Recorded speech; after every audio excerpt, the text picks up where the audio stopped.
Bien, entonces comenzamos con el teórico práctico número 3, de tipo de reacciones químicas. Esta es la primera parte que corresponde a la teoría que ustedes han tenido hasta este momento. El primer enunciado dice: interprete y exprese con palabras el significado de todos los símbolos que aparecen en la siguiente ecuación química. Acá está un poco lo que les comentaba recién. Va a haber preguntas en las cuales ustedes van a tener que escribir. En este caso, para poder describir lo que estoy viendo, vamos a hacer un pequeño resumen para arrancar el tema. Entonces, lo primero, comenzamos con el tema reacciones químicas. Entonces, primero definamos qué es una reacción química. Es un proceso por el cual, por un reordenamiento de sus átomos, las sustancias llamadas reactivos se transforman en otras sustancias diferentes llamadas productos. La reacción química, se expresa por medio de una ecuación química. ¿Qué es la ecuación química? Es el lenguaje simbólico para describir una reacción química. Entonces, lo que nosotros recién hemos visto era una ecuación, es decir, acá tenemos un ejemplo de una reacción química que está descrita por medio de esta ecuación química. Como vemos, hay un montón de información dentro de esta ecuación química. Lo que necesitamos es entender qué significa cada uno de estos símbolos. Entonces, empecemos con lo primero: diferenciar quiénes son los reactivos, que estos reactivos, por medio de una transformación, van a dar origen a los productos. Estos reactivos hemos visto que lo que van a hacer es romper los enlaces. Una vez que rompen esos enlaces, hay un reagrupamiento por el cual nos va a dar la formación de nuevos enlaces, es decir, y va a formar productos. Entonces, veamos de a poco cuál es la información que nos está brindando esta ecuación química.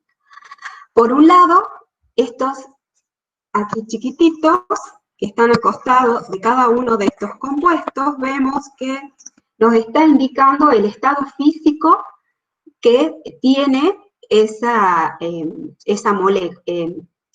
ese compuesto, esa sustancia, ¿bien? ¿Cuáles son los estados físicos que conocen ustedes de la materia? Es sólido, líquido y gaseoso, ¿bien? Acá nosotros vamos a observar, cuando encontramos la S, nos está diciendo que es sólido. Cuando encontramos el AC, nos está diciendo que es acuoso. ¿Qué significa que es acuoso? Ustedes ya han visto química general.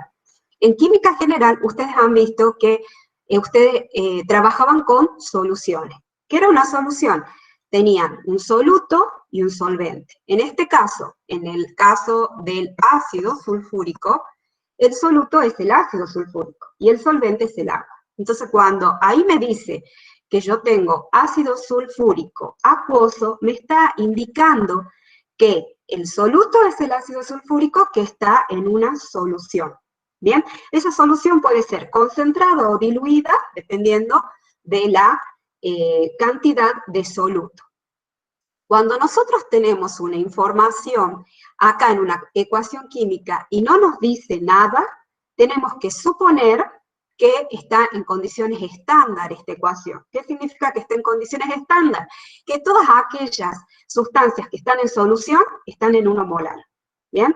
Cuando encontramos gases, los gases están a 1 atmósfera de presión.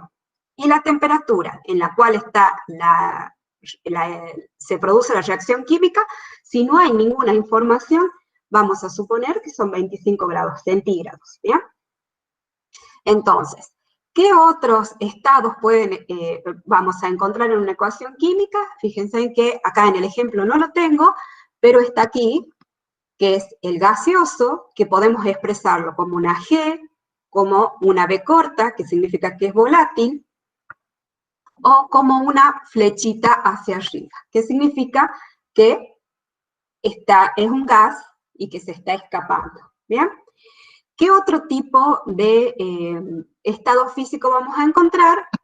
Este que está acá, que es una L, que significa líquido, Eso solamente lo vamos a encontrar sobre los líquidos puros, es decir, lo vamos a encontrar más específicamente sobre el agua oxigenada, ¿bien?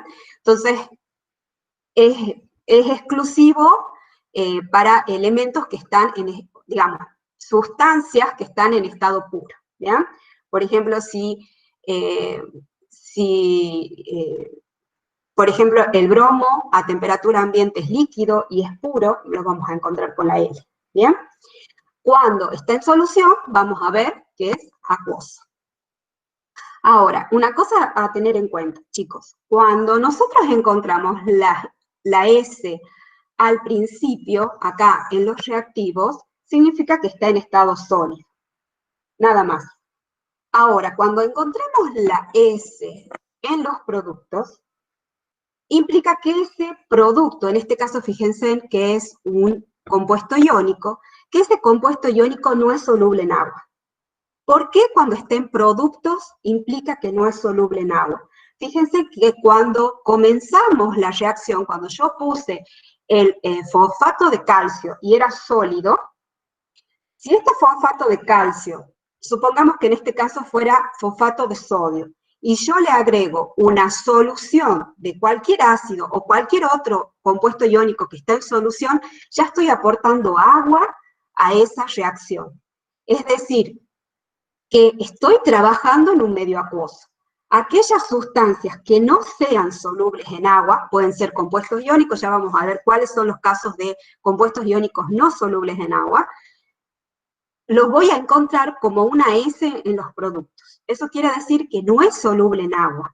Y ya vamos a ver por qué ese dato es importante cuando clasifiquemos a las soluciones según el tipo de las reacciones, de acuerdo al tipo de reacción que sea. ¿Bien?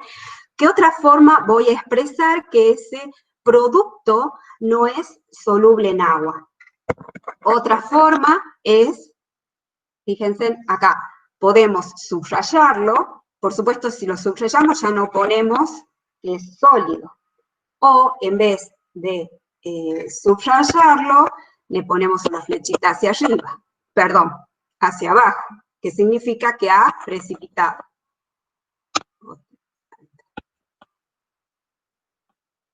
Bien, cualquiera de estos tres símbolos que yo encuentre en producto me está indicando que ese compuesto no es soluble en agua. ¿Bien? Bueno, ahora vamos a ver qué otros símbolos, me hago lío con el lapicito, qué otros símbolos tenemos, nos están marcando. Dice coeficientes estequiométricos. ¿Qué son los coeficientes estequiométricos? Nosotros vamos a ver que se antepone a los compuestos un numerito. Ese numerito me está diciendo los números de moles que de esa sustancia participan en esta ecuación química. Cuando yo no encuentre nada, esto significa que tengo un mol. ¿Bien? Acá vamos a ver cómo un mol de fosfato de calcio reacciona con 3 moles de ácido sulfúrico. De esa forma lo vamos a expresar cuando tengamos que expresarlo en forma escrita. Ahora, fíjense que acá dice temperatura, presión, catalizadores. Y no por casualidad está en la zona donde está la flecha que nos indica que la reacción se produce. ¿Por qué? Porque esta reacción, en el primer caso, si yo tuviera un símbolo acá, un círculo con un palito atravesado, estoy indicando que esta reacción se va a producir solo si hay calentamiento. O sea, todas las condiciones por las cuales esta reacción se va a producir, normalmente vamos a encontrar o a un costado de la ecuación todos los datos, o si no, sobre la flecha. ¿Por qué sobre la flecha? Porque estoy indicando que esa reacción se va a producir solo bajo esas condiciones. Es decir, puede ser a una determinada temperatura, una determinada presión o con presencia de catalizadores. Cuando yo encuentre algunos compuestos, por ejemplo, no es este caso, pero por ejemplo, el óxido de manganeso es un catalizador, entonces lo vamos a encontrar escrito bajo o por arriba de la flecha. ¿Bien? ¿Qué otra información podemos tener o podemos sacar de una ecuación química?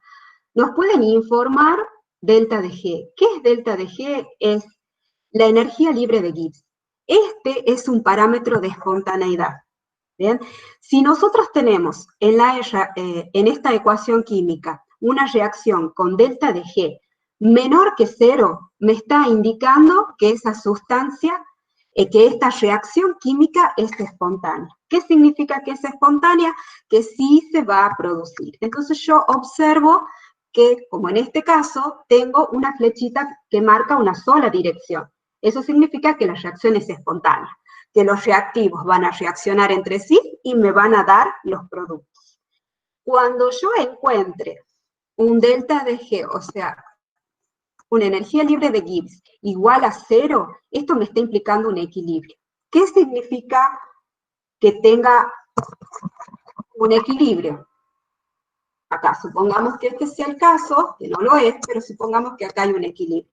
Eso está implicando que mientras los reactivos reaccionan entre sí para darme producto, a su vez los productos van a reaccionar entre sí para originar otra vez los reactivos. Es decir, que en cualquier momento yo puedo encontrar las 4 especies presentes, tanto los reactivos como los productos. En una reacción que es espontánea, yo al principio de la reacción voy a tener reactivos, pero cuando pase el tiempo ya no voy a tener más reactivos, porque todos los reactivos pasaron a ser ahora productos, ¿bien? Se transformaron en productos. Cuando tengo un equilibrio, esto se mantiene, ¿bien? Tanto reactivos como productos. Cuando delta de G, o sea, la energía libre de Gibbs, sea mayor que 0, significa que la reacción no es espontánea. Prácticamente, ¿qué quiere decir? Que yo solo voy a tener los reactivos, porque esta sustancia no va a reaccionar nunca con esta otra. ¿Por qué? Porque la reacción no es espontánea, entonces no se va a dar, ¿bien? No voy a obtener nunca los productos. Después, también me pueden informar, puedo encontrar delta H, que es delta H, la entalpía. Puedo encontrar entalpía positiva o entalpía negativa. Si yo encuentro, o sea, si me dan como dato que la entalpía es positiva, implica que la reacción es exotérmica. ¿Qué significa que la reacción exotérmica? Que esta reacción lo que va a hacer para poder transformarse, para este reagrupamiento, para esta transformación, necesita calor. ¿Qué va a hacer? Lo va a tomar del entorno, ¿bien? Entonces esa es una reacción endotérmica. Ahora, si por el contrario encuentro una entalpía con delta de H negativo, me está indicando que parte de ese proceso de transformación involucra una liberación de energía. Y esa liberación de energía es en forma de calor. ¿Bien? Entonces, esos son todos los datos que yo puedo encontrar en una ecuación química.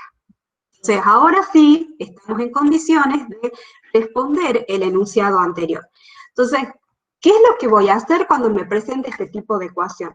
Lo primero que voy a hacer es identificar visualmente qué es lo que cuáles son los datos que me está aportando. Entonces, lo primero que veo acá, que me llama mucho la atención, es una simple flecha, eso me está diciendo que la reacción sí se produce, pero también veo un símbolo de calor. Eso quiere decir que la reacción se va a producir siempre y cuando se caliente. Si no hay calentamiento, la reacción no se produce. ¿Qué otros datos estamos viendo? Los estados físicos de las sustancias que están en esta ecuación, en esta reacción. Sólido, gaseoso, gaseoso. ¿Qué otro dato veo que es muy importante? Fíjense que a partir de un reactivo vamos a obtener, fíjense si veo los números de mole, voy a obtener 3 moles de producto. Y voy a obtener 2 productos. ¿Bien?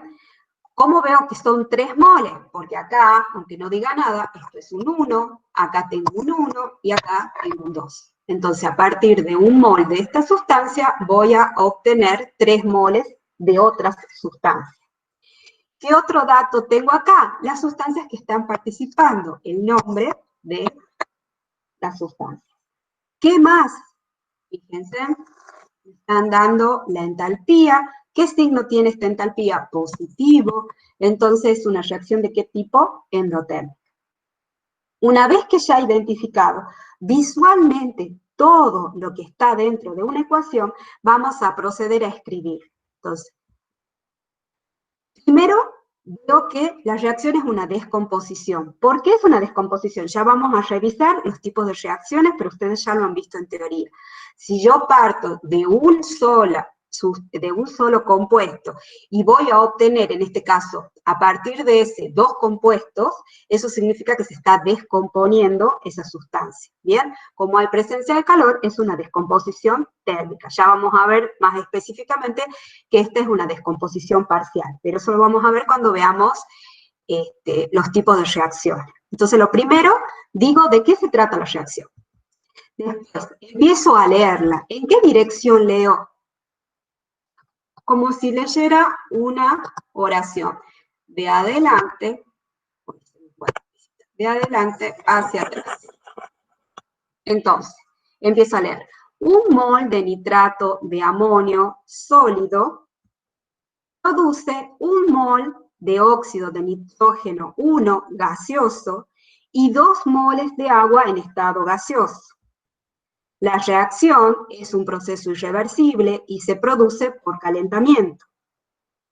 La reacción global es endotérmica, ya que la entalpía es positiva y vale 19,5 kilocalorías por mol.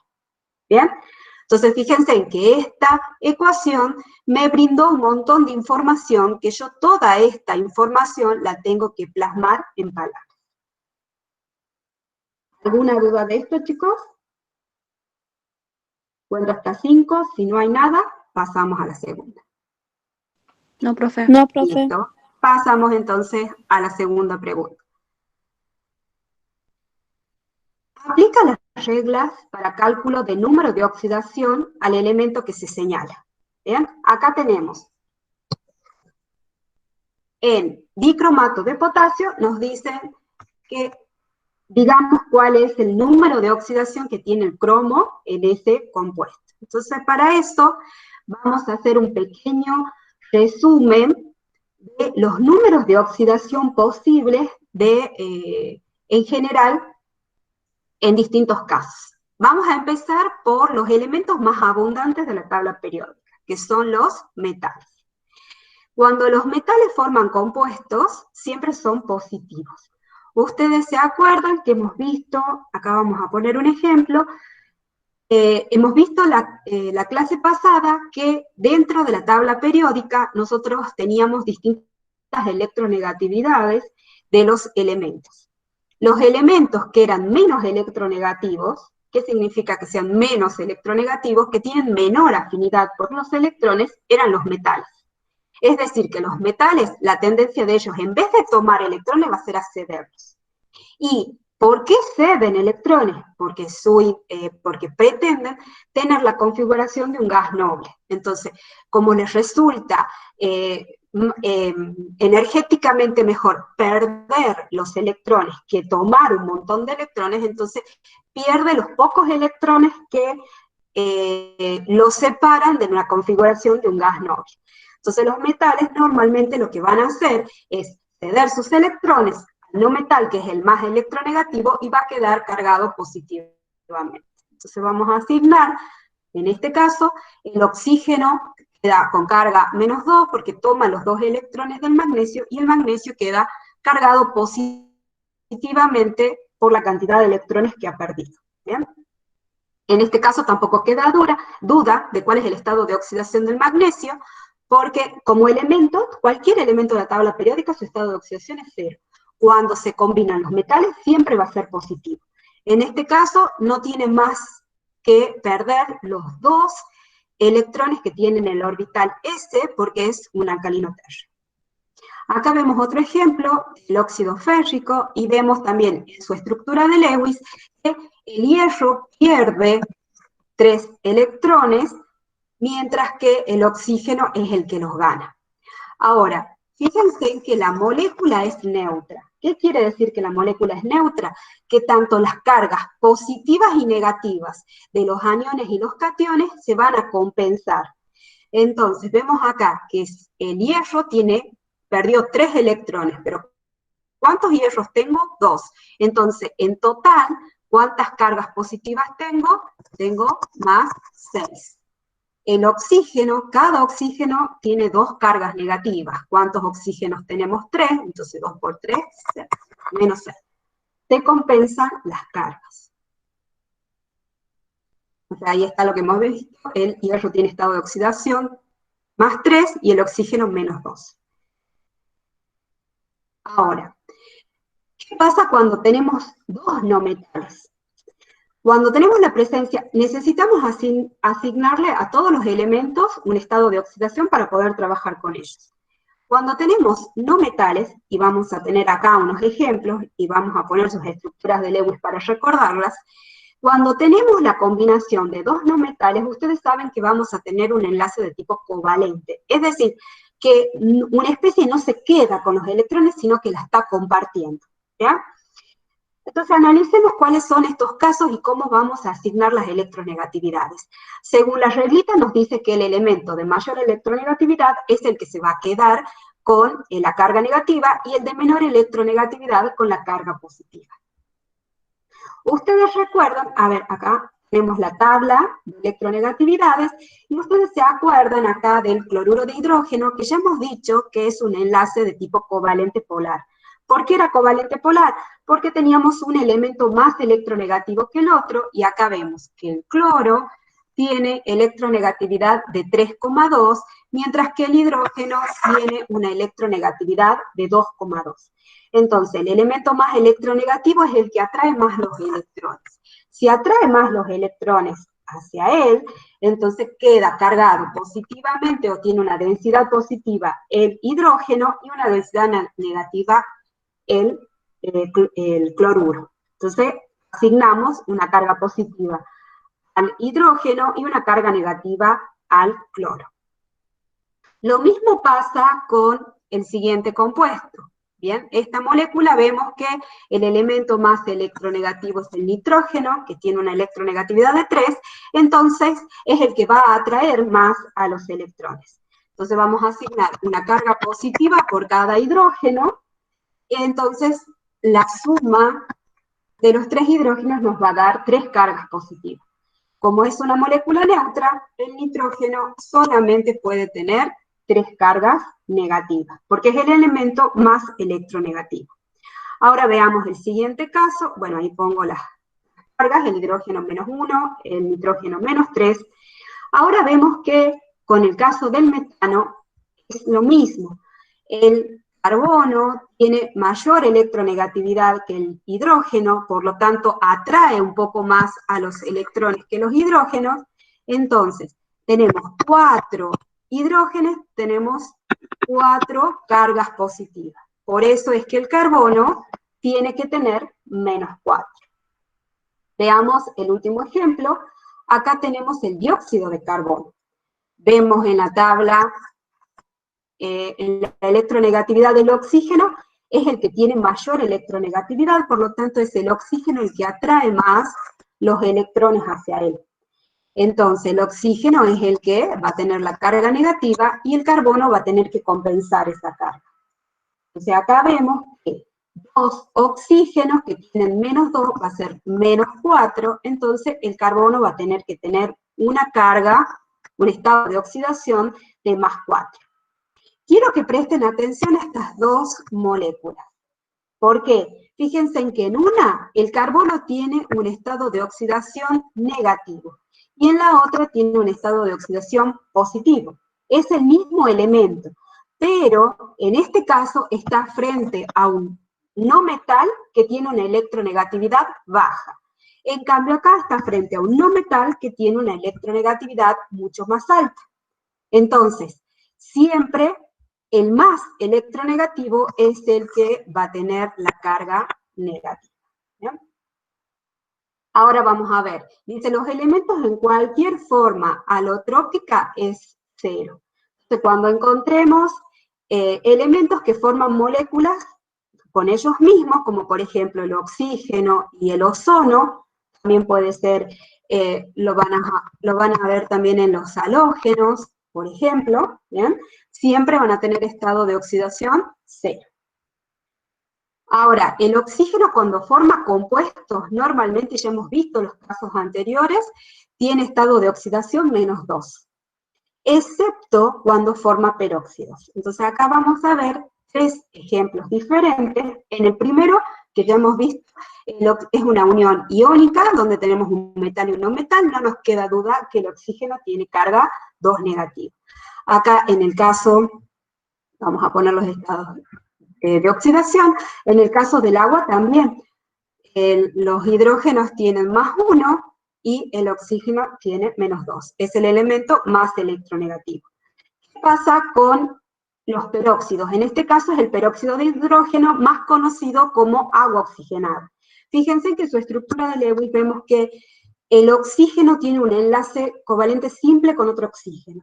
Entonces ya no tiene la disponibilidad para combinarse, como en el caso del agua, con los dos hidrógenos. Entonces también está limitado, por eso la forma en que se va a comportar es diferente al oxígeno del agua. Por eso su estado de oxidación es -1. Entonces tenemos 2 oxígenos que tienen carga -1, o sea, es -2, y tenemos 2 hidrógenos, entonces tenemos carga +2. ¿Bien? Entonces, resumiendo rápidamente, ¿cuáles son los estados posibles de oxidación del oxígeno? Tenemos 0 cuando está como elemento, y tenemos -2 en la mayor parte de los compuestos y solamente -1 en los peróxidos. Después vamos a ver, entonces, otro elemento que aparece mucho es el hidrógeno, y vamos a ver que en estos 2 casos, cómo se comporta el hidrógeno. Observemos acá, que es el mismo ejemplo de hace un rato. Hemos dicho que el hidrógeno, acá dice, en sus compuestos siempre va a ser +1, excepto que forme hidruro metálico. ¿Por qué es esto? Acá tenemos la tabla de electronegatividades. El hidrógeno, dentro de los no metales, el hidrógeno es el que tiene menor electronegatividad. Después vamos a ver acá que son, este grupito siempre está en el borde entre ser un metal, es un metaloide, estos que están en la línea esta, son metaloides, entonces están siempre con una electronegatividad bastante parecida al hidrógeno. Pero todos los no metales tienen electronegatividad mayor que el hidrógeno. Entonces, con cualquiera que se combine el hidrógeno, que sea no metal, siempre el hidrógeno va a tener la carga positiva, porque es el que tiene menor electronegatividad. Ahora, vemos cómo se comporta frente a los metales. Es un enlace, hemos dicho, iónico. ¿Por qué? Porque este es un no metal y el litio es un metal. ¿Bien? Por más que el hidrógeno dentro de los no metales es el que tiene menor electronegatividad, sin embargo, su electronegatividad es mayor que cualquier metal. Entonces, no quepa duda que entre un hidrógeno y cualquier metal, el hidrógeno soporta mejor a ese electrón. ¿Bien? Aparte, recuerden que si toman los 2 electrones, se parece al gas noble. ¿Bien? Bueno, esas son las cargas que ya habíamos dicho que están asignadas. Ahora, ¿cómo vamos a calcular en una molécula? Y vemos ahora, ponemos el ejemplo del ácido sulfúrico, cómo vamos a calcular el número de oxidación. Entonces, lo primero que vamos a hacer es observar quiénes son los que pueden tener carga negativa. No tenemos duda que el oxígeno, ya hemos dicho, siempre va a atraer más a los electrones, porque es el más electronegativo. El hidrógeno va a tener carga positiva, entonces hemos dicho los oxígenos cargas negativas. ¿Y cómo va a ser el azufre? El azufre, su electronegatividad es menor que la del oxígeno, entonces el azufre frente al oxígeno va a tener carga positiva. ¿Bien? Entonces, vamos a asignar lo que ya conocemos, 2 cargas negativas por cada oxígeno, una carga positiva por cada hidrógeno, y sabemos, todavía no sabemos cuál es el valor numérico, pero sí que el azufre va a tener que ser positivo. Entonces lo que vamos a hacer es una pequeña ecuación matemática. Fíjense que al final de esta ecuación todo se iguala a cero.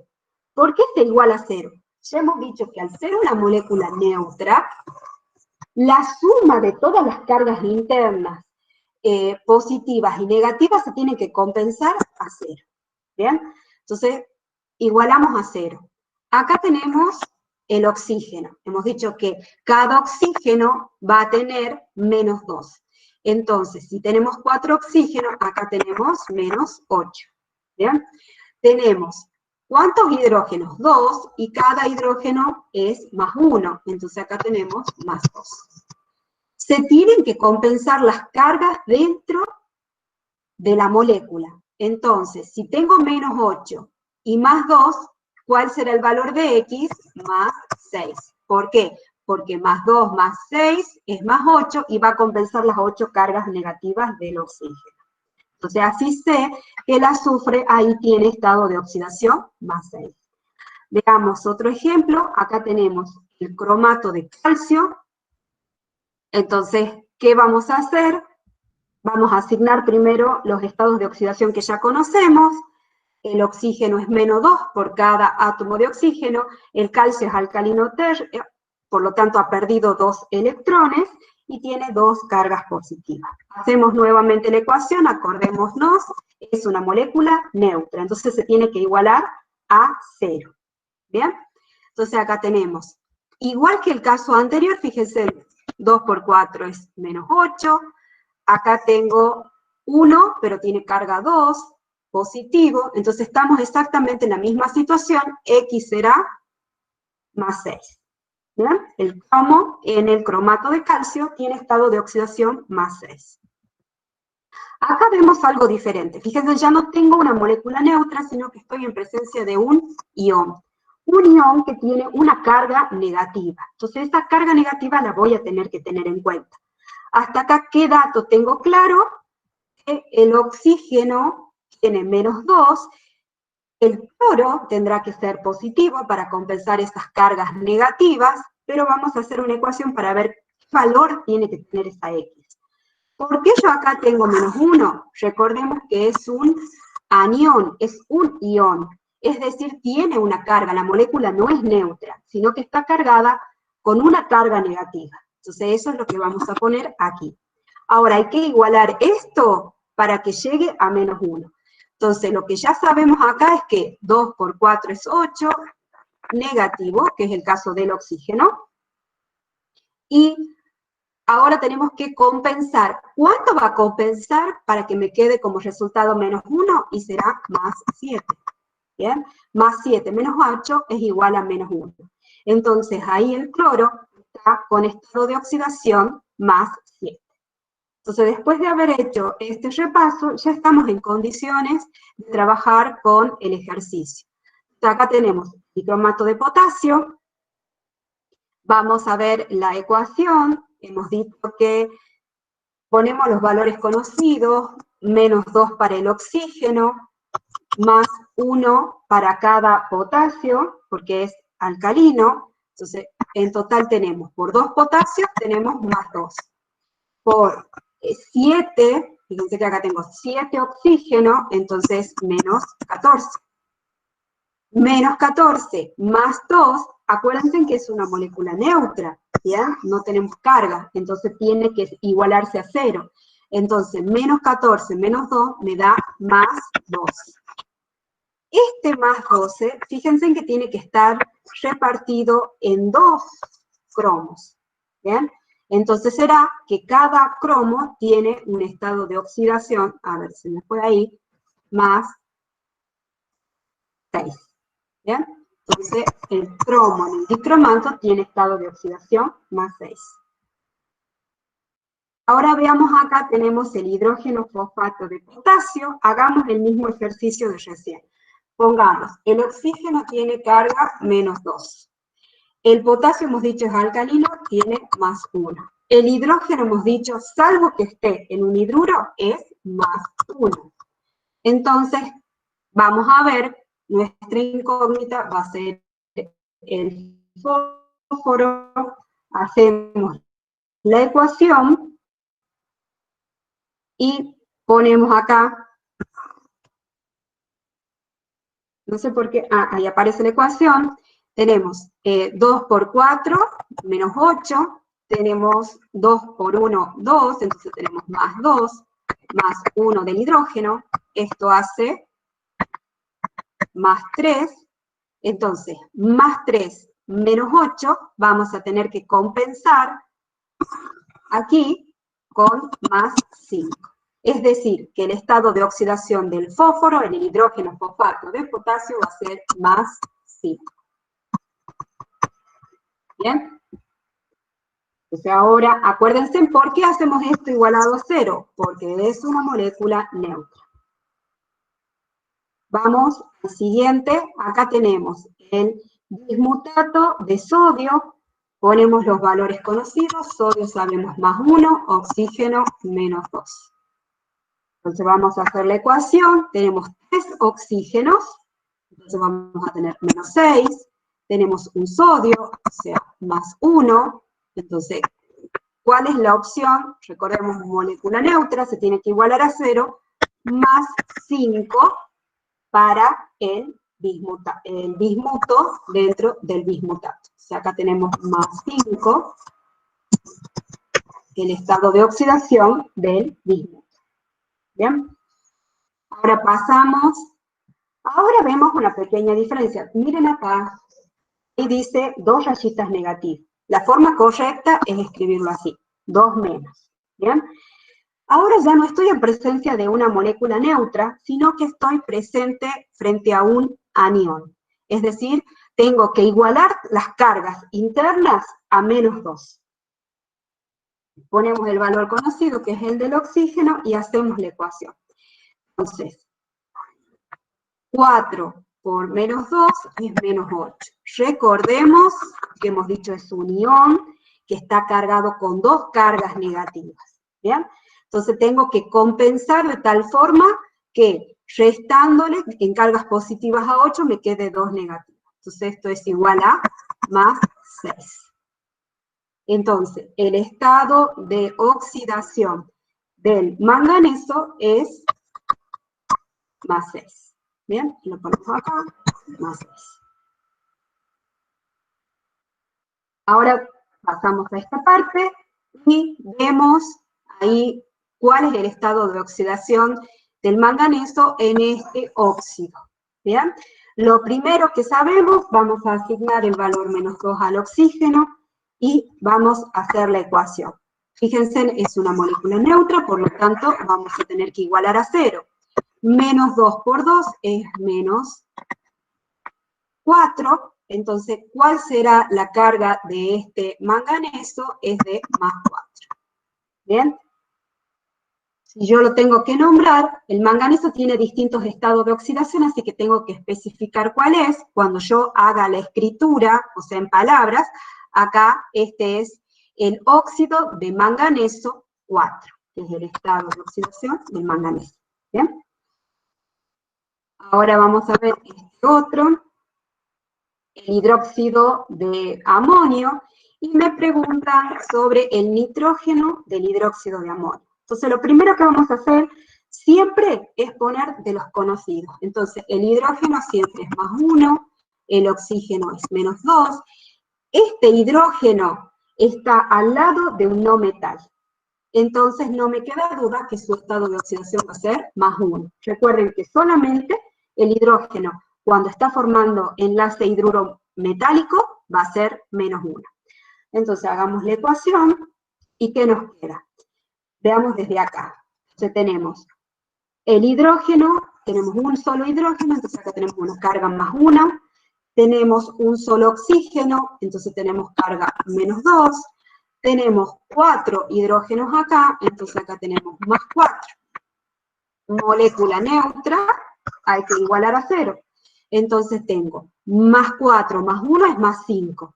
Más 5 menos 2, entonces acá tenemos menos 3. ¿Cuál es el estado de oxidación del nitrógeno? Es menos 3. ¿Estamos? Vamos a pasar a la siguiente.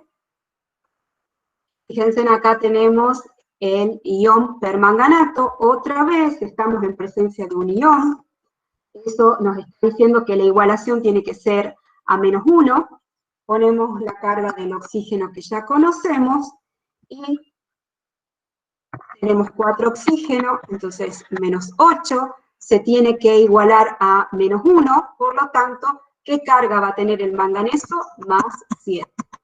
Porque +7 menos 8 es igual a -1. ¿Por qué -1?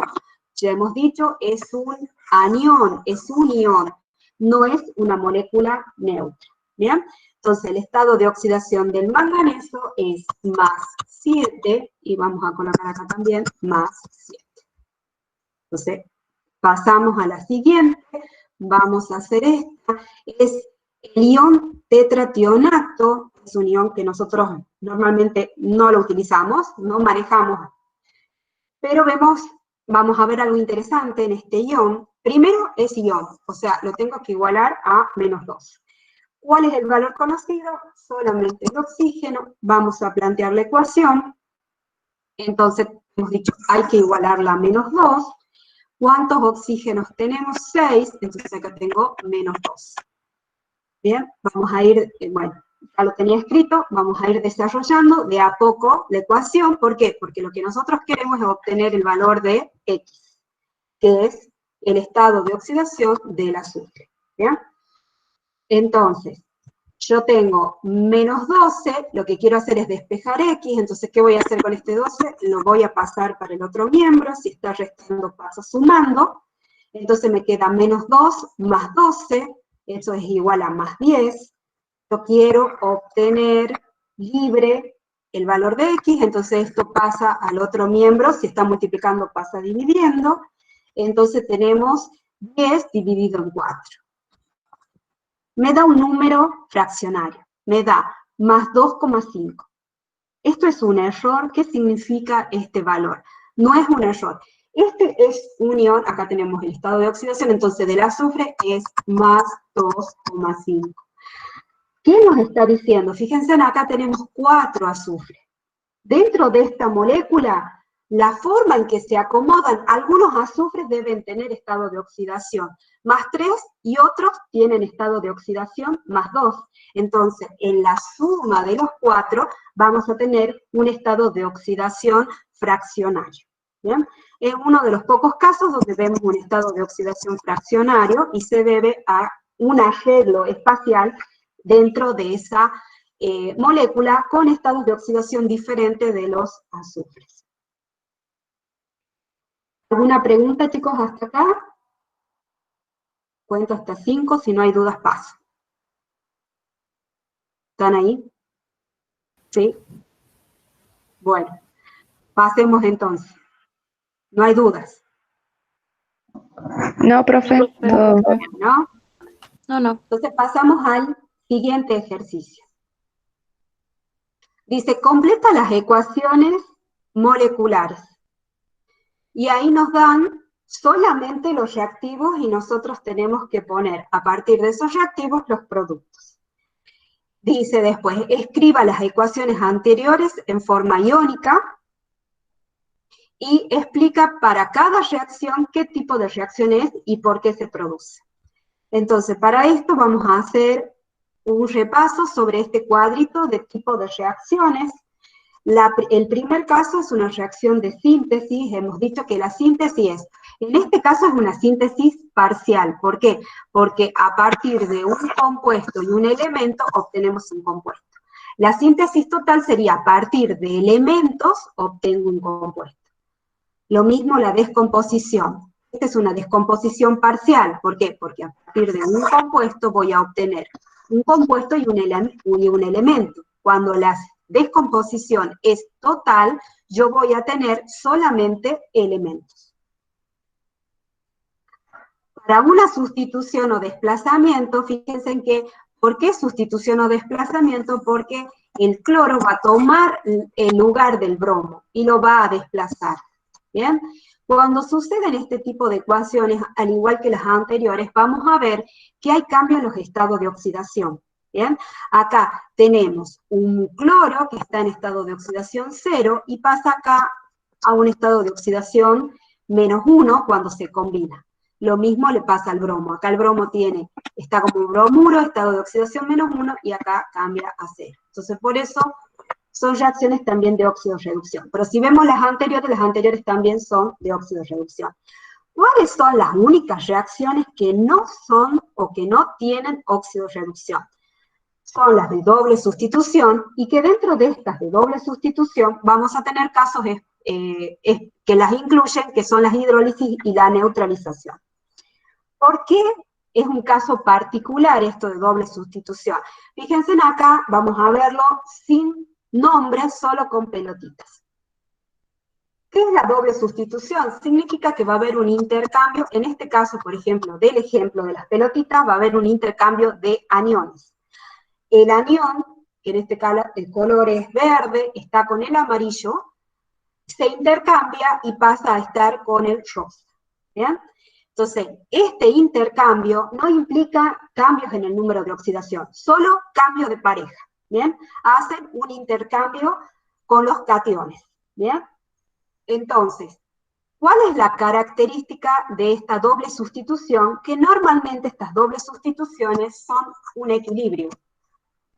¿Por qué son un equilibrio? Porque en el producto, si ya una vez me cambié de pareja, lo puedo hacer también en los productos. Entonces, si se intercambian, vuelven a dar los reactivos. Por eso, normalmente la doble sustitución es un equilibrio. Pero, siguiendo el principio de Le Chatelier, y nosotros no queremos un equilibrio, porque nosotros queremos que exista una sola dirección de la reacción, ¿qué es lo que va a hacer? Según el principio de Le Chatelier, siempre la reacción trata de mantener el equilibrio. Entonces, ¿cómo puedo hacer para que constantemente esta reacción esté en la producción de los productos y no que tenga un equilibrio? Haciendo que una de las especies se escape de la reacción. ¿Qué significa que la especie se va a escapar de la reacción? Que no va a estar disponible, no significa que se vaya. Solamente en el caso de los gases se escapa verdaderamente de la reacción. Pero si yo tengo un precipitado, ese precipitado que no se ioniza, o sea, no rompe ese enlace, no puede volver a combinarse para producir los reactivos. Entonces se está escapando de alguna forma de la reacción porque ya no está reaccionando. ¿Bien? Entonces ahí tenemos los distintos casos de doble sustitución. El primer caso, hemos dicho, cuando tenemos un producto que es volátil, se escapa de la reacción. Ya no reacciona, entonces el sistema va a compensar esa fuga como produciendo más producto. Entonces obliga a que sea una sola dirección y no un equilibrio. El otro, hemos dicho, cuando se produce un compuesto, en este caso un compuesto iónico, que no es soluble en agua. ¿Qué significa eso? Que no puede ionizarse. Si no se ioniza, si no se rompe ese enlace, no puede combinarse con el ácido sulfúrico para producir los reactivos. El otro caso es cuando tenemos un producto que está poco ionizado, poco disociado. ¿Qué significa? En este caso tenemos un electrolito débil, una base débil. Significa que no se ioniza fácilmente. Al no separarse en anión-catión, no está disponible para poder reaccionar con el cloruro de sodio y darme los reactivos. Entonces, obligo, también de esta forma se está escapando de la reacción. No como un gas, pero no está reaccionando. Entonces, es como que no existiera en los productos. Después otro, que hemos dicho que son los casos especiales, acá tenemos una neutralización, que tenemos la acción de una base fuerte con un ácido fuerte, que me da como producto la sal más agua. ¿Por qué decimos que es una doble sustitución? Fíjense en que el sodio está desplazando o tomando el lugar del hidrógeno, ¿bien?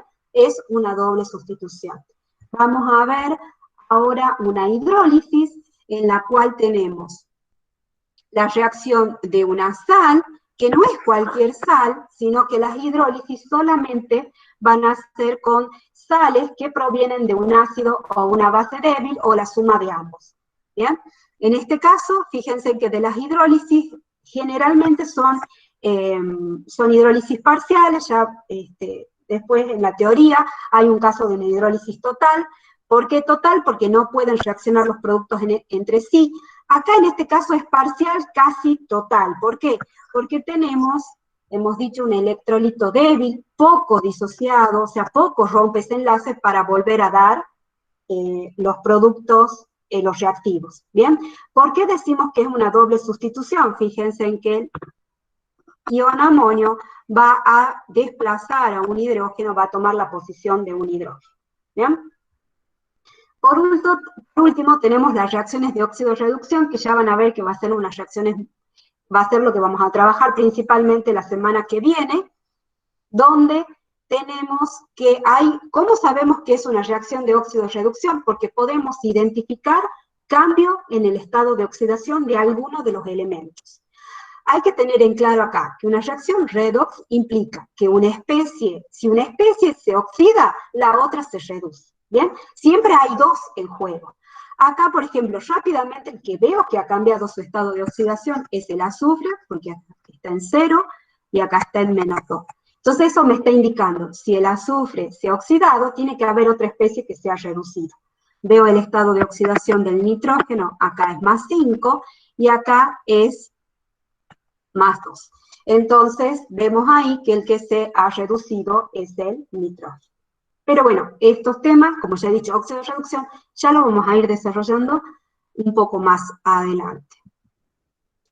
¿Qué nos faltaría para tener en cuenta? ¿Se acuerdan que recién he mostrado que un producto, uno de las dobles sustituciones con formación de producto insoluble? Que ese producto insoluble es un compuesto iónico. Hemos dicho que en un principio creíamos que los compuestos iónicos todos eran solubles en agua. ¿Por qué? Porque es un solvente polar y separaba anión-catión, los solvataba. Ahora sabemos que no es así, que no en todos los casos el agua es un buen solvente. ¿Por qué? Veamos acá los casos de los que sí son. Si nosotros estamos hablando de compuestos iónicos, no vamos a tener que olvidarnos que el compuesto iónico está regido por la energía que mantiene esa red unida. ¿Bien?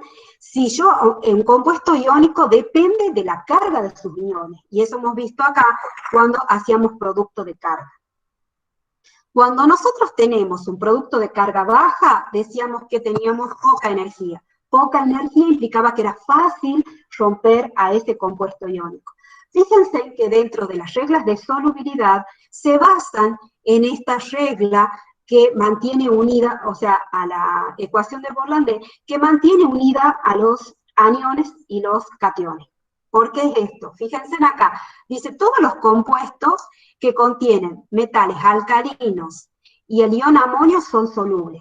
Fíjense en que en todos estos casos estamos hablando de una carga positiva. Y cuando hablamos de todos los compuestos solubles y hacemos referencia a los aniones, fíjense en que tanto los aniones como los cationes que son solubles, todos tienen una carga.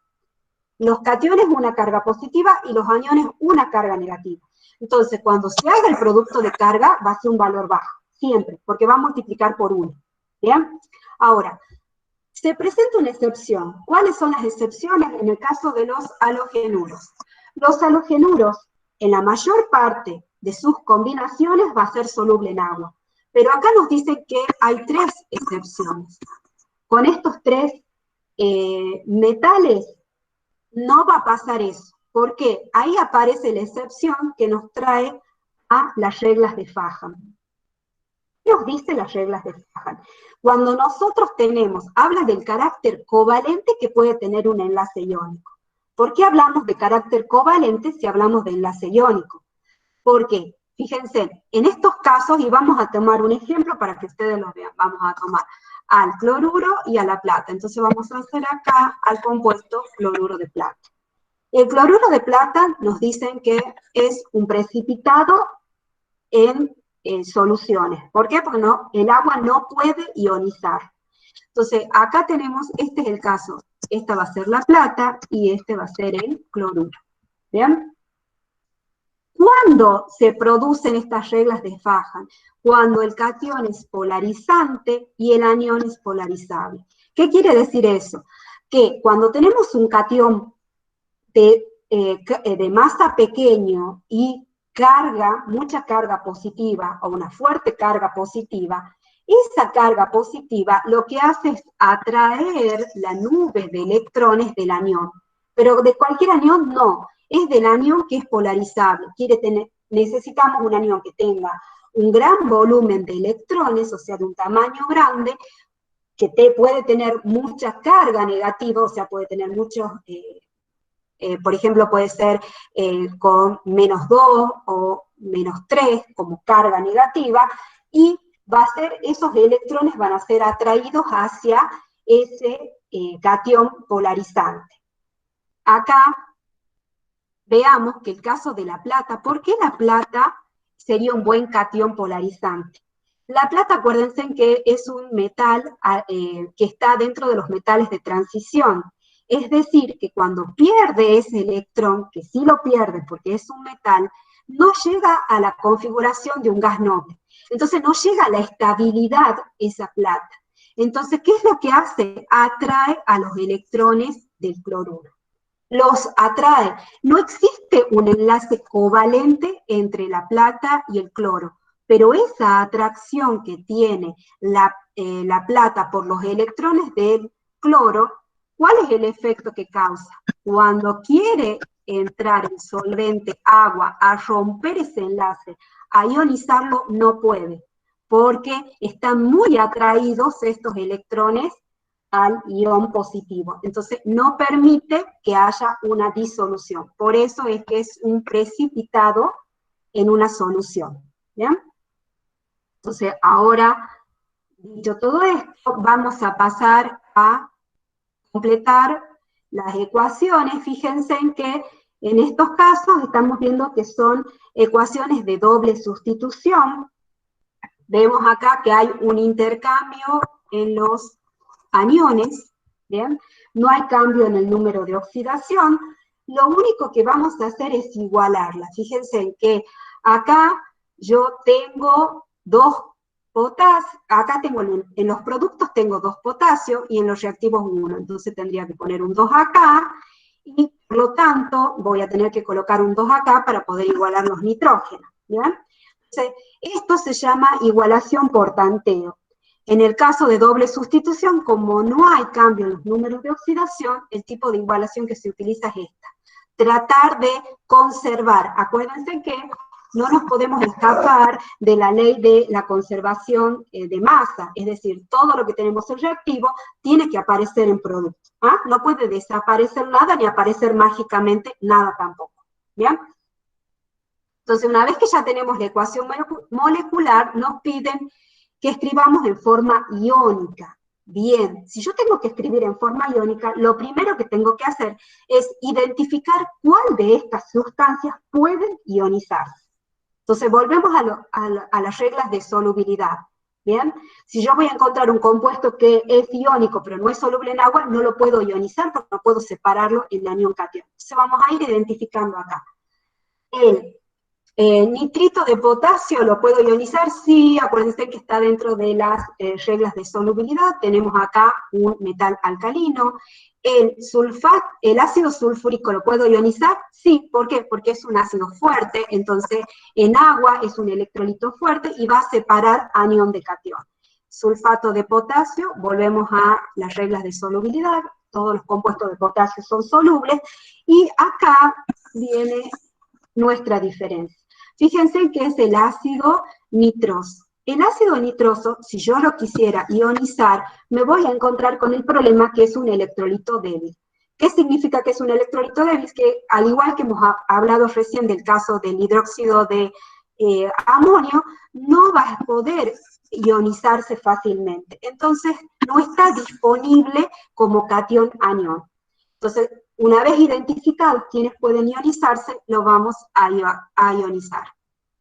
En este primer caso, en el nitrito de potasio, tenemos 2 potasios con carga positiva, más el ion nitrito. ¿Cuántos iones nitrito? Tenemos 2. Siempre hay que tener en cuenta los coeficientes estequiométricos.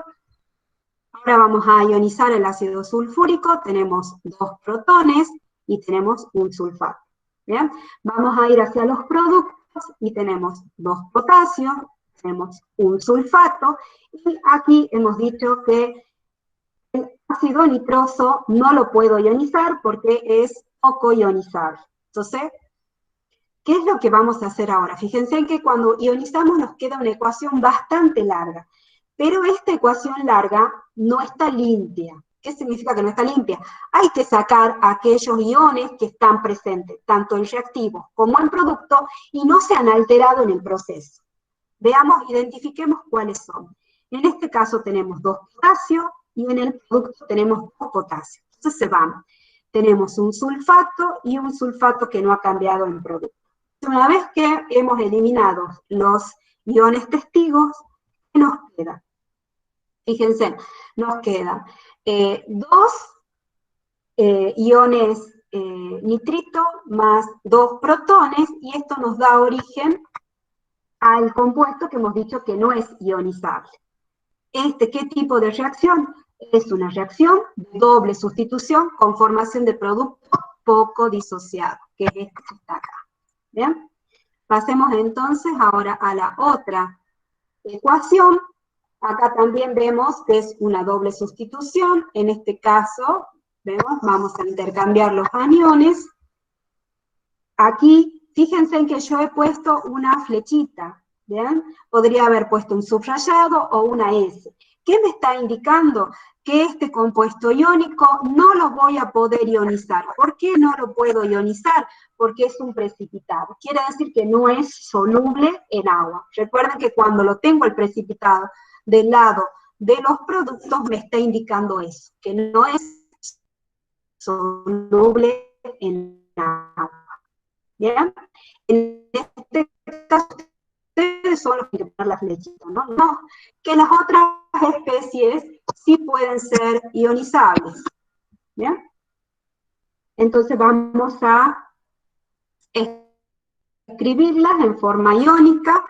Vamos a ver que tenemos bario más 2 fluoruros, más un cobre 2, más un sulfato, y vamos a tener que colocar el sulfato de bario tal cual está, porque no es ionizable, y vamos a ionizar al cobre 2 más 2 fluoruro.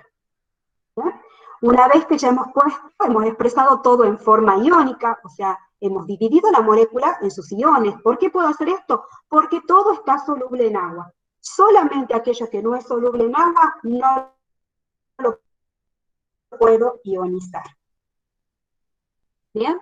Entonces, vamos a identificar los iones testigos cobre, que es el mismo que está en el producto.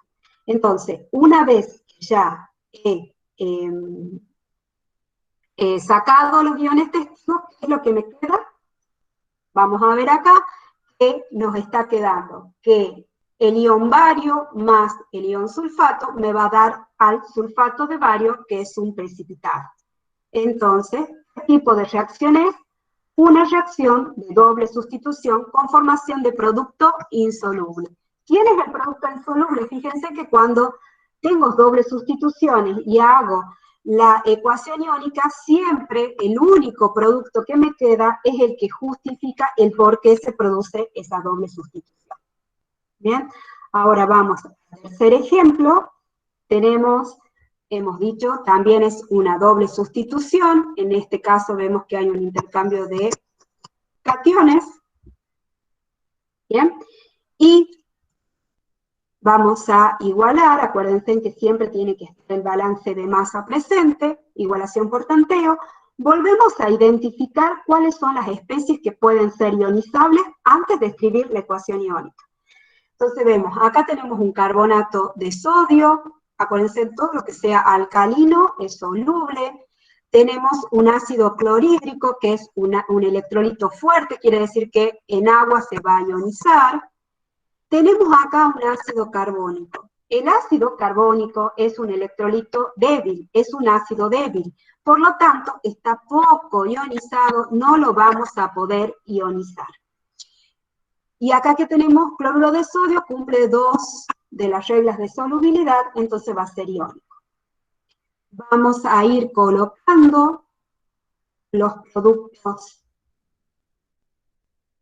Vamos a ir ionizando todas las especies que pueden ser ionizables, vemos que el único que no es ionizable es el ácido carbónico, 2 sodio más 2 cloruro. Una vez que ya hemos escrito la ecuación iónica, ¿qué nos queda hacer? Encontrar los iones testigos y cancelarlos. De ahí vamos a poder limpiar la ecuación y observemos otra vez el único producto de esta reacción después de ionizarla va a ser el que le da origen a esa doble sustitución. Entonces, esta es una reacción de doble sustitución con formación de producto poco disociado. Es este que está acá. ¿Bien? ¿Alguna pregunta, chicos? ¿No? Bueno. No, Seguimos. profe. Perfecto. Seguimos a la última. Dice, para la siguiente reacción, y ahora ya nos dan una reacción de óxido-reducción, nos dice, escriba la forma iónica, porque acá está escrita en forma molecular, fíjense que yo no tengo ninguna carga positiva ni negativa, entonces esto me está indicando que es forma molecular. Entonces la tengo que escribir en forma iónica, y después tengo que decir quién es el agente oxidante, quién es el agente reductor, quién se oxida, quién se reduce. Entonces, para arrancar esto, vamos a hacer un pequeño resumen sobre óxido-reducción. Para hacerlo más entretenido, vamos a poner algo de color, y no nos vamos a imaginar un compuesto, sino la situación general para toda reacción de óxido-reducción. Es decir, en una reacción de óxido-reducción voy a tener un compuesto A que tiene electrones. Ese compuesto que tiene electrones los va a perder a esos electrones, y cuando pierde esos electrones va a perder cargas negativas. Entonces, ¿qué le va a pasar a su número de oxidación? Va a aumentar, se va a oxidar, aumenta su número de oxidación. Como ya hemos dicho en una reacción redox, si una especie ha perdido electrones, esos electrones lo toma otra especie. En este caso va a ser el compuesto B, que va a tomar esos electrones. Entonces, ¿qué le va a pasar? Va a tomar 2 cargas negativas más. Entonces, va a reducir su número de oxidación. ¿Ya? Entonces, una vez que tenemos claro este concepto, lo apliquemos a una ecuación sencilla. Acá tenemos al zinc, que está en estado elemental, por lo tanto tiene zinc metálico, tiene estado de oxidación 0, y vemos que el zinc se va a oxidar cuando forme un compuesto, va a perder 2 electrones, es decir, va a aumentar su número de oxidación, perdiendo esos 2 electrones. ¿Quién los va a tomar? Fíjense que acá tenemos al hierro, que tiene estado de oxidación 2, y cuando el hierro tome esos 2 electrones, lo que va a hacer es reducir su estado de oxidación. ¿Bien? Acá nos dice quién es agente oxidante y quién es agente reductor. ¿Qué es eso de agente oxidante? El agente, en este caso, agente oxidante, ¿qué significa? Que le produce la oxidación al otro. ¿Bien? El hierro, que está, digamos, el sulfuro ferroso, acá está siendo el agente oxidante. ¿Por qué agente oxidante? Porque le va a producir la oxidación ¿a quién? Al zinc. ¿Bien? Y acá el zinc actúa como agente reductor. ¿Por qué? Porque le va a producir que este hierro 2 se reduzca a hierro 0. ¿Bien? Entonces, cuando nosotros decimos agente oxidante o decimos solamente la palabra oxidante, estamos hablando que esa especie le va a producir eso a la otra. Entonces, si el agente es oxidante, o sea, si el hierro 2 es agente oxidante, ¿qué le va a pasar al hierro 2? Se va a reducir, porque le produce la oxidación al otro. ¿Bien? Vamos a ver entonces, ahora sí, vamos a resolver esta ecuación. Lo primero que nos piden entonces es escribir la forma iónica. Para poder escribir la forma iónica, como ya hemos dicho anteriormente, hay que identificar cuáles son las especies que sí vamos a poder ionizar antes de comenzar a escribir la ecuación. Entonces vemos acá, vemos un potasio, está cumpliendo la regla de solubilidad, entonces el dicromato de potasio es soluble, lo vamos a poder ionizar. Acá, ¿qué tenemos? Agua oxigenada. El agua oxigenada y el agua no la vamos a ionizar nunca. Son líquidos puros, entonces no lo vamos a poder ionizar. ¿Bien? Quedan sin ionizar. ¿Qué otra cosa no vamos a ionizar y lo estamos viendo fácilmente? Al oxígeno. ¿Bien? Por dos motivos. Uno, que es un elemento, no lo podemos ionizar, y otra que, fíjense, es un gas. Entonces tampoco se lo puede ionizar. ¿Bien? Los gases no se ionizan. Entonces, sigamos viendo. Tenemos ácido sulfúrico, hemos dicho es un electrolito fuerte, por lo tanto sí se puede ionizar. El sulfato de cobre, dentro de la regla de solubilidad, sabemos que también lo podemos ionizar. Sulfato de potasio, no nos queda duda, por la presencia del potasio, también es ionizable. Entonces, una vez que ya hemos identificado qué especies pueden ser ionizables, las vamos a ionizar. Vemos el primer caso, tenemos el dicromato de potasio, tenemos 2 potasios y tenemos un cromato. Vamos a poner, hemos dicho, no podemos ionizar el agua oxigenada, queda tal cual está. Sí podemos ionizar el ácido sulfúrico, atención acá, siempre a los coeficientes estequiométricos. Acá tengo 4, pero acá adentro tengo 2 hidrógenos, entonces tengo que multiplicar 2 por 4, son los 8 protones. ¿Bien? En el caso del sulfato, como tenemos un sulfato, pero el coeficiente estequiométrico es 4, significa que tengo que multiplicarlo por 4. ¿Bien? Ahora vamos a ionizar los productos, igual, cromo estado de oxidación 3, ¿cuántos cromos? 2 cromos. ¿Bien? ¿Cuántos sulfatos tengo acá? Tengo 3 sulfatos. ¿Bien? Hay que tener cuidado en eso para no equivocarnos. 2 iones potasio, un sulfato. El agua queda como está, como hemos dicho, no es ionizable, y el oxígeno tampoco. Entonces, ¿qué nos queda? Fíjense en una ecuación iónica bastante extensa. Entonces, lo que vamos a hacer es identificar los iones testigos y vemos el potasio se encuentra tanto en activos como en productos, el sulfato también. Observemos que en reactivo tenemos 4 sulfatos. Acá tenemos 3 sulfatos. Entonces ahí nos estaría quedando 1 en reactivo. Pero veamos que acá se produce otro sulfato. Entonces, en total acá tengo 4. ¿Bien? Y tengo 4 en reactivo. Entonces se anulan todos los sulfatos. Dejando limpia la ecuación, ¿qué nos queda? Tenemos ion dicromato más 3 agua oxigenada, 3 moles de agua oxigenada, 8 protones, y vamos a ver en los productos, nos quedó 2 cromo 3, nos quedan 7 moles de agua y 3 moles de oxígeno. ¿Bien? Entonces, esta es nuestra ecuación iónica. Hasta acá lo único que hemos contestado es el punto A. ¿Bien? Entonces ahora vamos a poner esta ecuación iónica y nos dicen que tenemos que decir quién es el agente oxidante y quién es el agente reductor.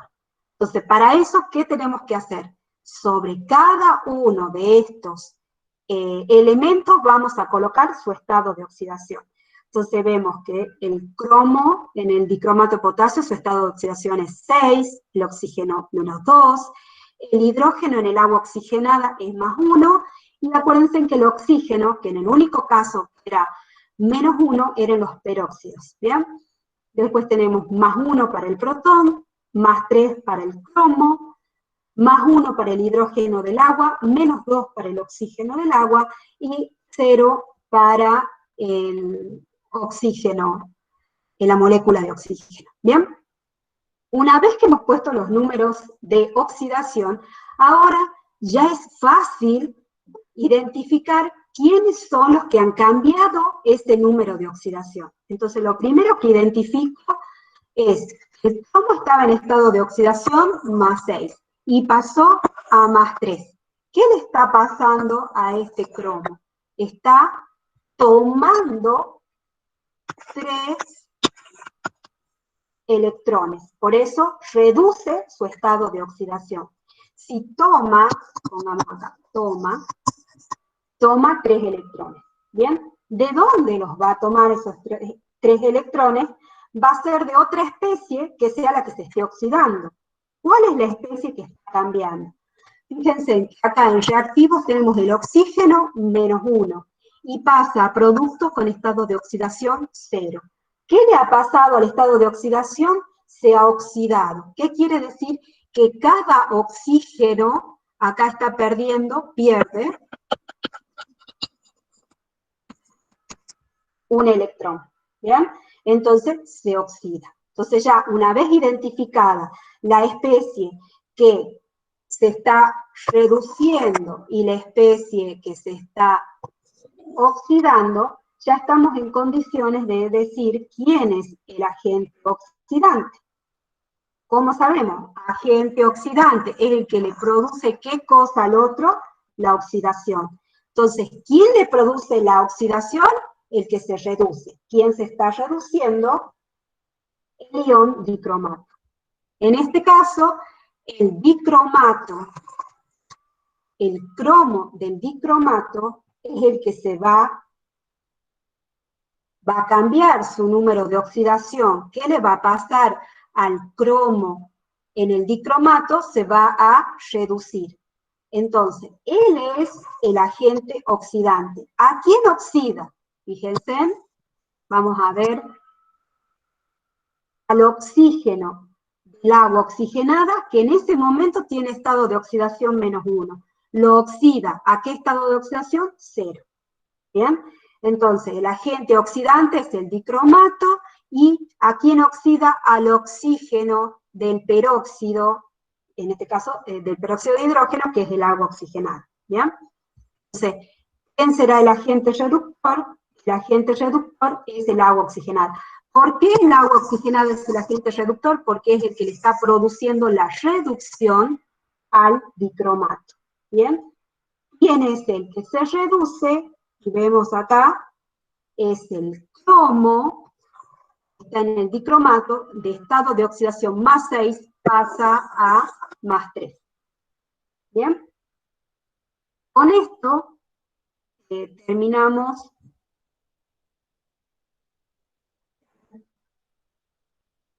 No, vamos a descartar. Bien. Con esto terminamos las preguntas, o sea, terminamos el teórico práctico, y aquí se abre a preguntas. ¿Tienen alguna duda? Abran los micrófonos, cualquier consulta. Profe, Sí, hasta acá ninguna pregunta, pero quería que me volviera a explicar esa fórmula que estaba en el cuadrito, ¿puede ser? Que ¿para qué? no la vi, justo estaba haciendo otra cosa. ¿De qué? ¿Cuál? No sé de qué El, me hablas. ¿Cuál favorito? ¿Para es que sacar qué? ¿De qué solubilidad. pregunta? ¿Cómo? Creo que había uno de solubilidad. ¿Un cuadro de este? Ese. Ujú. ¿Qué es lo que no sabes No por qué presté no puedes? atención a ese U sub 0 igual a... Bueno, esto que está acá, no sé si me permite, ahí está, ya, bolígrafo. Yo soy una nutria con esto, pero bueno, vamos a intentar. Acá, en esta, es la ecuación de Borlandé, que nos está diciendo, U cerito es la energía de la red cristalina. Esto nos indicaba, es parte del teórico práctico de la semana pasada. ¿Qué hemos visto en el teórico práctico? Que las fuerzas por las cuales, pongamos cualquier ejemplo acá, por ejemplo el cloruro de sodio, ¿cómo se une? El sodio es el catión y el cloro es el anión. Cuando nosotros tenemos cargas, qué tan fuerte es la unión entre ese anión cloruro y ese catión sodio, está relacionado a la energía que mantiene en la red. ¿Qué red? ¿Se acuerdan que habíamos visto que si acá tenemos un anión, tenemos un catión, esto es una unión de tipo iónica. este ion después se va a relacionar con otro cation y otro anión de otro compuesto iónico igual a él, porque estas son cargas negativas y cargas positivas que van a traer cargas negativas y positivas de otras moléculas iguales. En total, forman una estructura que es una red cristalina, ¿bien? Esa estructura de la red cristalina me dice qué tan fuerte es esa unión. Cuando yo estoy en solución, ¿qué es lo que hace el agua? Va a separar a esas cargas, bueno, pongamos, no sé si puedo escribir acá, sí, va a separar, este supongamos que es el cation y este es el anión, carga negativa. ¿Qué es lo que hace el agua? Va a romper ese enlace. ¿Cómo? Va al cation, al de carga positiva, lo va a rodear, como es un dipolo, lo va a rodear con cargas negativas, ¿bien? Y al anión, que tiene carga negativa, ¿bien? Este es el proceso de solvatación, de dilución. Entonces lo que queremos ver es cuáles son aquellos compuestos iónicos que no van a ser solubles en agua. ¿Qué quiere decir? Que el agua no va a poder romper este enlace, ¿bien? Para eso está la energía de la red.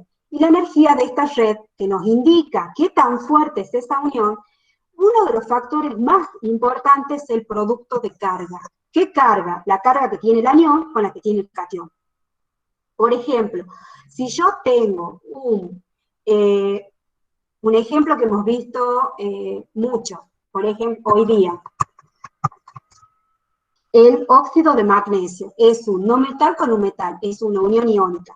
¿Qué estado de oxidación? Hemos dicho cómo se combinan, cuál es el estado de oxidación del oxígeno, es -2, y el del magnesio es +2. Entonces, el producto de carga es 2 por 2 es 4. ¿Bien? Es un producto alto. Si yo lo comparo con el producto de carga que tiene acá el cloruro y el sodio, el producto de carga es 1 por 1, es 1. Entonces, un 4 frente a un 1 me está indicando que este es mucho más difícil de romper que sea soluble en agua, por ejemplo. ¿Bien? Entonces, esa es una forma que decíamos acá. Ay, se me fue la imagen. Que decíamos aquí que cuando nosotros, otra vez la plumita, ¿dónde están? Acá. Nosotros, en todos estos casos que tenemos acá, fíjense, tanto los cationes como los aniones, que son solubles en agua, todos tienen carga +1 o -1. Entonces quiere decir que este producto de carga siempre va a ser pequeño, porque va a multiplicar por 1. ¿Bien? Cuando yo tengo mayor producto de carga, es más difícil que sea soluble en agua. ¿Bien? Eso por un lado. Ahora, yo explicaba por qué aparece este otro cuadrito acá al costado, que hay algunas excepciones a esas reglas de solubilidad, que no le interesa el producto de carga. ¿Cuál es? Esto que está acá abajo de los halogenuros, casi todos son solubles en agua, pero hay excepciones, y ahí dice con el ion plata, mercurio y plomo. ¿Por qué existen esas excepciones? Acá lo definen muy bien las reglas de Faja. ¿Por qué? Porque estamos en presencia de cationes que son muy pequeños y tienen mucha carga positiva. O sea, en este caso, por ejemplo, ahí tenemos carga 2, en este caso, la plata, si bien tiene una sola carga positiva, tiene mucha fuerza. ¿Por qué? Y este es el fluoruro. ¿Por qué? Porque la plata, como les explicaba recién, al igual que los otros metales que están acá, están dentro del grupo de metales de transición. Quiere decir que están en el medio de la tabla periódica.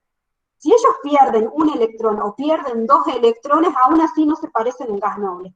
Si no se parece a un gas noble, no es estable. Entonces, ¿cuál es la tendencia? Si hubiera perdido, y eso es indudable porque es un metal, pierde el electrón, va a atraer a la nube de electrones del anión porque se siente como desprotegido al perder ese electrón y no llegar a una configuración de gas noble. Entonces va a atraer la nube de electrones. No forma un enlace covalente, pero tiene características similares por esa atracción de la nube de electrones. Eso lo puede hacer la plata frente al cloruro, porque el cloruro es un anión polarizable. ¿Qué quiere decir polarizable? Que tiene gran nube de electrones y esta nube puede ser deformable, ¿bien? Entonces, en ese caso, cuando el agua quiere entrar a romper este enlace, no lo puede hacer. ¿Por qué? Porque están atraídos con un cierto carácter covalente. No llega a ser un enlace covalente, pero sí se sienten atraídos los electrones. Bien, eso es lo que quería explicar yo con este cuadro, porque es importante que ustedes puedan identificar la sustancia si es un compuesto iónico que es soluble o no en agua. ¿Bien? ¿Por qué? Porque acuérdense que hemos dicho, primero, si encontramos en una reacción de óxido-reducción uno de estos que no es soluble en agua, no lo voy a poder ionizar. Entonces, cuando tengo que hacer la ecuación iónica, si encuentro, por ejemplo, en el producto un cloruro de plata, no lo voy a poder ionizar, aunque sea una reacción de óxido-reducción, ¿bien? Y en las reacciones de doble sustitución con formación de producto insoluble, tengo que poder diferenciar quién es ese producto insoluble. ¿Está? ¿Sí? ¿Ahora han entendido por qué lo del cuadrito? Sí, sí, sí, sí, gracias. Bien. ¿Alguien más tiene alguna duda, chicos? ¿No? Bueno, si no hubiera dudas hasta ahora, yo lo que les recomiendo es que traten de resolver los ejercicios del teórico práctico, traten de afianzar bien lo que han visto hoy día. ¿Por qué? Porque la semana que viene vamos a complicarlo más. La semana que viene vamos a trabajar con la tabla de potenciales de reducción y vamos a ver mucho más en detalle las reacciones de óxido-reducción. Vamos, en este caso todavía no hemos igualado ecuaciones, las ecuaciones ya venían igualadas. La semana que viene vamos a aprender a igualar ecuaciones, algunas ecuaciones son bastante complicadas, vamos a seguir una reglita para igualarlas, ¿bien? Vamos a practicar mucho eso y vamos a ver mucho sobre qué especies se oxidan, qué especies se reducen, por qué, frente a quién, ¿bien? Entonces, fijen bien estos conocimientos, cosa de que nos resulte más fácil la semana que viene avanzar sobre el tema. ¿Listo? Entonces, si no hay dudas, nos veremos la semana que viene. ¿Listo? ¿No hay nada? Bueno, Gracias, profe. cortamos Adiós. nomás. No, profe, no hay dudas. Bueno, Gracias. chao. Chao.